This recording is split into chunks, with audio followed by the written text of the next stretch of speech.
Buongiorno a tutti, cari amici. Eccoci oggi su Lichess. Oggi proveremo a guardare qualche partita interessante, un altro episodio del guardone, ma a livelli altissimi. Infatti, ho appena visto che oggi c'è un match in corso di altissimo livello, un match blitz tra Vallejo e Sarana. Vallejo è il più forte giocatore spagnolo di tutti i tempi, mentre Sarana è un fortissimo ragazzo russo, emergente, fortissimo. Andiamo a cercare la partita. Andiamo a cercare Watch e ora andiamo a vedere questa partita di alto livello. Una partita Blitz 2900-3000 su Lichess. Maxim Sarana, questo ragazzo è Alexei Sarana, mi sono sbagliato. Alexei Sarana contro Paco Vallejo. Ok. Vediamo cosa stanno giocando. Guardiamo la partita. D4 e 6, un'offerta di giocare la francese gli fa Vallejo. C4, B6, la difesa inglese. Alfiere B4, alfiere D2. Fallo F3 e siamo trasposti in una sorta di ninzo indiana con alfiere D2. Il bianco ha la coppia degli alfieri, ma qua ha dato l'alfiere, ha aperto l'alfiere camposcuro, un medio gioco con alfieri contrari, dove questo alfiere poco spazio, il bianco si lancia all'attacco. Andiamo a vedere come continua. Il nero ha appena giocato cavallo a 6, arrocco lungo. Una partita con arrocchi contrapposti, alfieri contrari, il che incrementa le chance d'attacco. Questi giocatori dal grandissimo stile aggressivo, secondo me faranno una partita che non terminerà patte. Il bianco si lancia all'attacco, forse giocare G5 ora è difficile. B3. Ora il nero potrebbe provare a giocare a 5, no? E poi magari a 4 per provare ad attaccare. Sarà curioso pensare alfiere e 8, donna e 3. Penso che il bianco stia pensando se giocare o no F4. Una posizione molto chiusa e molto difficile da rompere. B5. Con l'idea di aprire l'ala di donna. Il nero potrebbe avere un grandissimo controgioco. Ma 1 minuto e 53, 1 minuto contro 36. Alfiere B4 con l'idea di danneggiare la struttura nera e guadagnare un pedone per avere un vantaggio di lungo termine. Cavallo B7, rifiutando il bianco e preparando a 5. Il bianco ha fatto F4, vuole aprire la posizione, ma il nero arriva veloce. Ora B4 guadagna spazio ma chiude il gioco. E per donna per. Ora vediamo, è difficile per il bianco fare altre spinte. Il cavallo si attiva. Qua la vedo un pochino male per il bianco. Penso che donna e 3. Non so, come continuerà il nero l'attacco? Potrebbe migliorare i suoi pezzi, guadagnare spazio per le colonne. Alfiere B5. Ora potrebbero esserci idee di A4. Il bianco prende un pedone ma apre le colonne. Ora Vallejo è attivissimo. Vuole attivare 4. Io preferisco il nero, ma su chi scommetteremmo in questa posizione? Donna C8. Attacca G4. Che però aprirebbe un'altra colonna sul re nero. Questi pezzi sono un po' strani, la posizione è irrazionale. B4 spingendo i pedoni del proprio arrocco, che sono anche passati, però potrebbero indebolire qualche caselle. Cavallo a 4, ora non si sa se il bianco vorrà G5, il bianco vuole creare un attacco alla baionetta, vuole attaccare a tutti i costi, F per, perché su H per il pedone H sarebbe partito. Alfiere a 1 per mantenere l'alfiere che bersaglia, donna G4, vedo male per il bianco questa partita, a meno che non succeda qualcosa. 3+0 comunque, può succedere di tutto nello Zeitnot. Interessante, cosa vorrà giocare qua Sarana? Forse E5, però non lo so. Sicuramente sta pensando ad E5 qua in questa posizione. Però su E5 magari potrebbe si potrebbe giocare donna G2. Torre 7. Sì, quando non si sa cosa fare si migliora la posizione. Ora il bianco ha 43 secondi, la partita è in discesa per il bianco, ma ora la donna si è attivata lungo la diagonale. Donna per. Sì, in un finale il nero potrebbe vincere. Non so se il nero vorrà poi consolidarsi con la donna. Attaccare 4. Cavallo C6, però il cavallo può essere cambiato e poi il pedone in E4, se non sbaglio, potrebbe cadere se non ci sono trucchi. Cavallo B6, più prudente. Si controllano queste case alla donna. Davvero una partita stupefacente. Torre F5, E ora donna per F5, torre per 1 può seguire, ma poi dopo sarebbe complesso perché la donna è forte. 39 secondi contro 21 secondi, 18, 17, a 4, il bianco vuole andare a donna. Cavallo per B5. Il nero ha un vantaggio insormontabile ormai di tempo. 20 secondi come avere un pezzo in più. D5 per sfruttare l'inchiodatura e il pedone. Torre. A questo punto il bianco deve provare un attacco da matto, altrimenti avrà perso torre per E4. Nulla da fare. Torre C4 e il nero l'attacca. Cavallo A4 anche vinceva, era un doppio. Ora il nero prende e vince. Torre per disperazione. Sta mossa non salverà. Ora Vallejo giocherà una mossa attenta e vince. Donna per F5. Il bianco abbandona. Incredibile questa partita, no? Un'altra partita bellissima. Ok, ora guardiamo la partita col nero, sempre dalla parte di Sarana. Speriamo di non portargli una siciliana, cavallo C3. Questa è la variante che ha inventato Carlsen per evitare la Najdorf. Su D6 può seguire D4 ed è un'anti-siciliana Najdorf molto forte. D4, fallo C6, alfiere B5. Di solito, qua faccio una premessa, Carlsen giocava donna D2, poi B3, alfiere B2. Questa variante non è molto teorica, probabilmente i giocatori vogliono evitare le linee principali.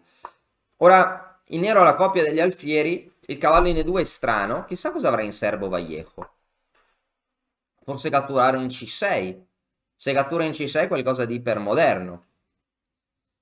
Ormai dei trattamenti moderni della siciliana consistono nel rinunciare alla coppia degli alfieri. 5, F4.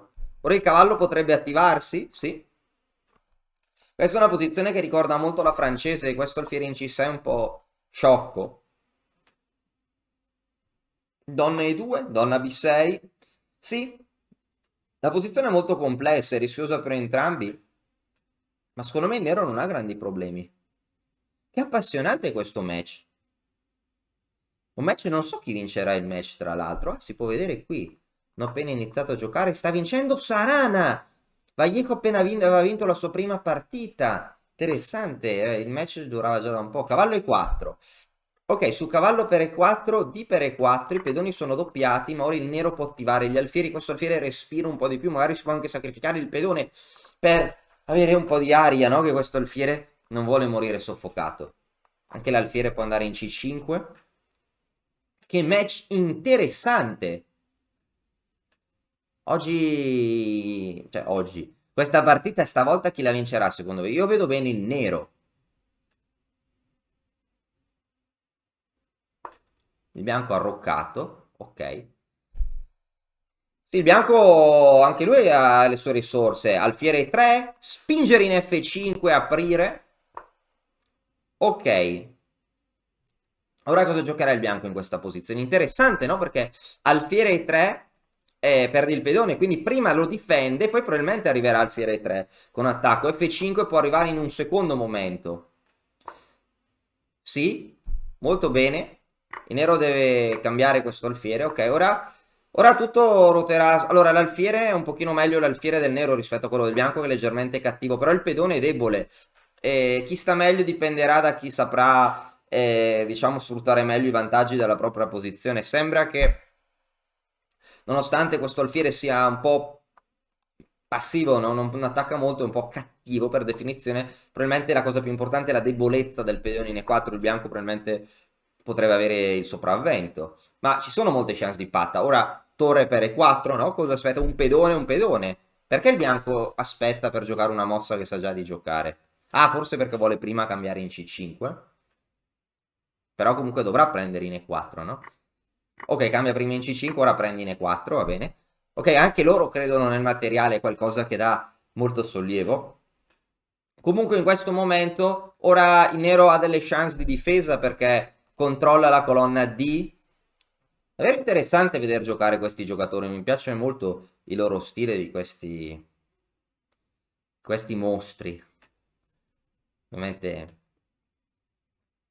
Ovviamente la torre in E4 sembra strana, però potrebbe attivarsi, potrebbe lottare per la colonna D. Se nero prova a raddoppiare per entrare in settima, C4, forchetta, ai, con dolori. H4. Incredibile, il bianco un pedone in più e gioca per l'attacco. H5, H4 non mi è piaciuta molto, secondo me irrigidisce la struttura, però i giocatori devono muoverli, hanno la tensione, il tempo che scorre, giocano contro un altro avversario dello stesso livello. Ok, Re H2 forse per, esatto, per togliersi dall'attacco. Ora non so, torre di 5 per occupare la colonna D implica il cambio delle donne che favorirebbe il bianco.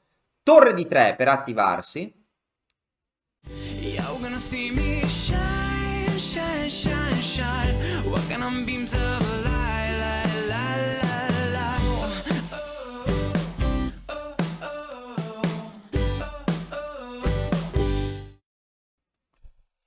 Ora forse sposterà la donna per muovere questa torre, o proverà magari a effettuare un attacco di minoranza. Sì, questa era la mossa più normale, soprattutto in una blitz. Io credo che ci sia gioco per il nero. Il nero dovrebbe riuscire a tenere senza grandi problemi. Credo. Ora, torre di 5, ci stavo pensando, pensavo fosse un po' esagerata per la perdita di E7. Però c'è controgioco, counterplay.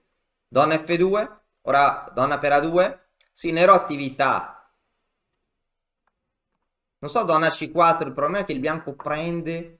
Deve essere complessa. Sì, il nero potrebbe creare una fortezza, ma ora i secondi contano. I secondi, il bianco sta un po' meglio, ma è tutto difficile. Donna B7, donna C6, la C5, donna E4. Ora, adesso il nero almeno patta. Potrebbe finire con uno scacco perpetuo. A meno che Vallejo voglia giocare per vincere con Re F3, si sta perdendo il match, deve giocare così. Deve portare il re altrove. Donna F2, donna D3, donna E3. Pochi secondi per entrambi. Donna E2 per ora evita gli scacchi, è il modo per continuare a giocare. Donna E2, donna E3, sì, il bianco evita tutti gli scacchi. Re F2, che partita emozionante. Donna G3, donna H1, donna E3. Donna E2. Ora probabilmente la partita si deciderà sul tempo. Il giocatore più veloce. Donna per C3. Donna per B5, Re F3. Temi di matto magari cadrà questo pedone. Io penso che vince il nero. Vediamo cosa succede. Forse sbaglio. Praticamente donna per G2. Sì, ora il pedone G vince. Donna di 8. Vince il nero. Lo sapevo.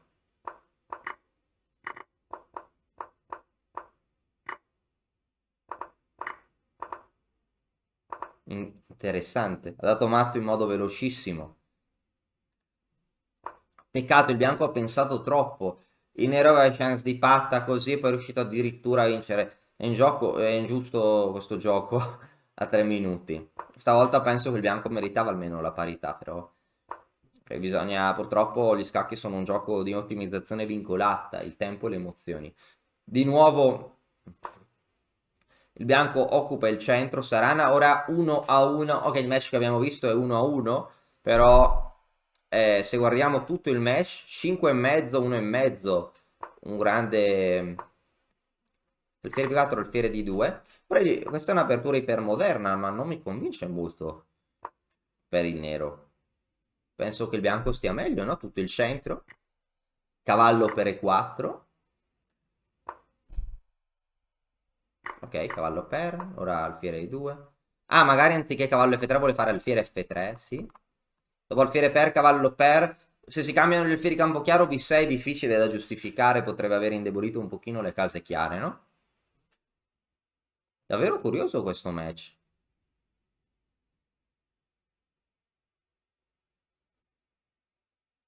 Ora il nero non sa bene se cambiare per gli alfieri o mantenerli. Perché è anche vero. Sì, ecco, sì. Conoscendo Vallejo, cavallo C6 è la mossa più aggressiva. Poi il nero ormai deve giocare il tutto per tutto. Sì, il cavallo in E2 non è molto attivo. Arrocco lungo. Sì, il nero ha bisogno di squilibrare il match. Ora il pedone è sotto attacco. Arroccare lungo è pericoloso. E arroccare corto avrebbe portato un attacco potente. Questa partita la vedo male per il bianco. Ora il pedone in C4 in presa, il pedone in F2 anche. Penso che se il nero gioca bene può ottenere il successo. La donna di 3 è interessante perché su donna per F2 potrebbe seguire un controgioco contro F7. Vero che poi un pedone è un pedone, quindi probabilmente prendere in F2 sarà la mossa corretta. Perché ovviamente i giocatori possono non concordare con me, però o magari pensare che donna per F2 va bene, ma c'è poco tempo per valutarne le conseguenze. Ops. O come non detto, ora potrebbe seguire donne 4 e torre. Ok, se ne è accorto troppo tardi il nero, povero. Torre F1 e la donna non ha tante case. Ok, c'è su torre F1 la donna non ha case, però potrebbe seguire F5, torre per F2, F per E4. Il pedone è debole, sì, F5 unica, torre per, F per E4. Poi probabilmente B3, sì, e il pedone è debole. C'è compenso, re di 2 e 3, probabilmente il bianco sta meglio ora. Torre F1, probabilmente, no? Per non cedere la colonna. Perché aspetta, si deve fare... Ah. Perché comunque non cede la colonna, vuole attaccare i 6, ci può stare. Sì, anche così può andare bene, sì. Sì. Per poi... Adesso il nero, secondo me, fa un pochino più fatica in questo finale. Se il bianco vince possiamo dire che sarà incamminato alla vittoria del match.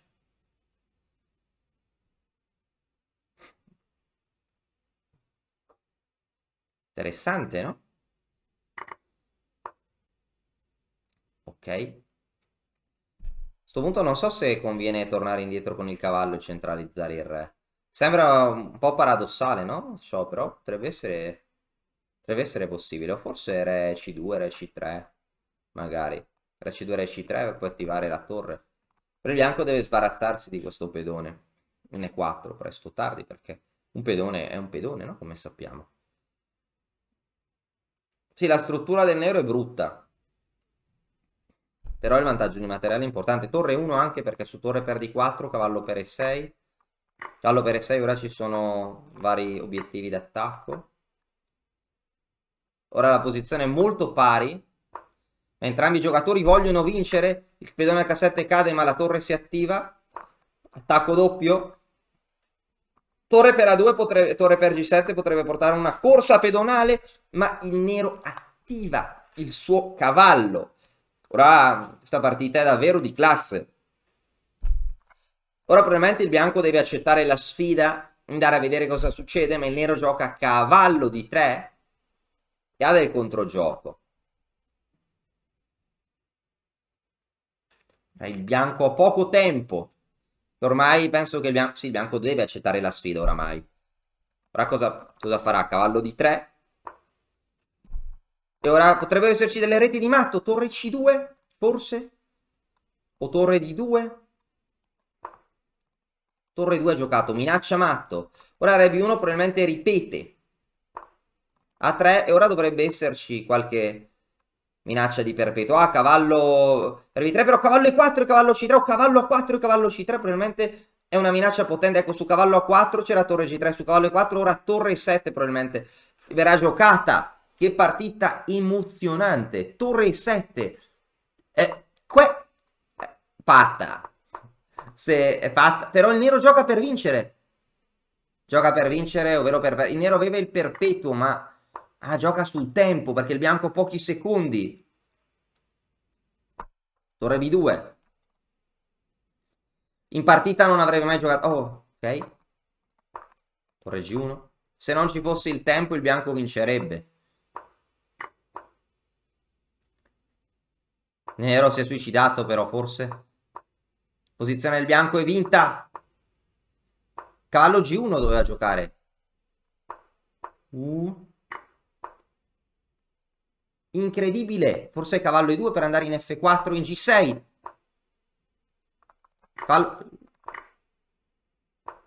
E si vuole rubare per il tempo.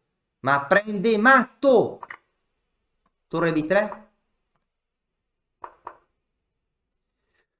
E il bianco darà matto, no? Sì. Il matto, incredibile, con un secondo Quindi il nero, che prima aveva il perpetuo con cavallo A2, re di 1, cavallo C3, ha voluto giocare, è stato punito. Il match continua. Sarebbe bello continuare a vederlo. Ma per ora ci fermiamo qui. E penso che il vincitore sarà Sarana. Comunque complimenti a tutte e due i partecipanti. Sono bravissimi. Ok, chi sono io per dirlo che sono bravissimi? Ma lo sono. E ci hanno intrattenuto, hanno giocato delle partite emozionanti, aggressive. Entrambi giocatori di altissima classe, ma il giovane russo Alexei Sarana ne farà di strada. Forse ora a tempo lungo è ancora più forte Vallejo, ma in futuro chi lo sa dove Sarana arriverà. Grazie per aver seguito con me questo match lampo che continuerà. Lo diamo per vinto per Sarana ormai e ci vediamo presto in altri video. Grazie mille, alla prossima. E ora per continuare che cosa posso fare? Beh, innanzitutto ti consiglio di iscriverti al nostro canale in modo tale da non perderti le nuove video lezioni. E poi puoi vedere il video che è stato più cliccato in questa settimana. Ci vediamo, ciao!